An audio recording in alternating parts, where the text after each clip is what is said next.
Hello everyone, এখন আমি finally আজকে বেরিয়েছি ঘুরতাম। কোনো সময় আমি ঘুরতে যাই না। সবসময় কাম লইয়া ব্যস্ত থাকি। আর সকালে কামে আইতে ৯টা-১০টা বেজে থাকে। এরমো আমার দিন যায়। আর কোনো ঘুরতেও পারি না। আছে না কাজের থেকে বেরোম, এই জিনিসটা আমি পাই না কেন জানি। এলিয়া তো হেরাও আমি কালকে হেরারে কইছিলাম তুই ঘুইরে কোনখান থেকে হেরা দি রাজি হয়ে গেছে গা।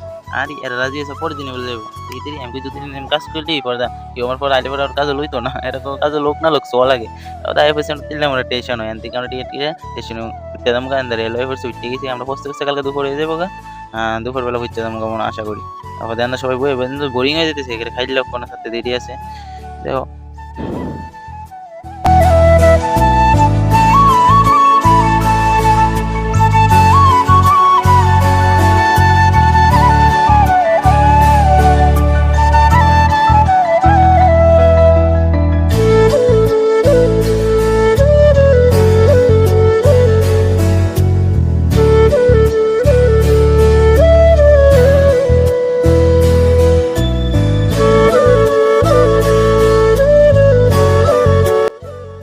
এখন আমরা আয়া পড়ছি এই জায়গাটা তখন আমরা লেমে যাবো গা। চল নেক্সট ঈদ হইলে আবার দেখা হইব।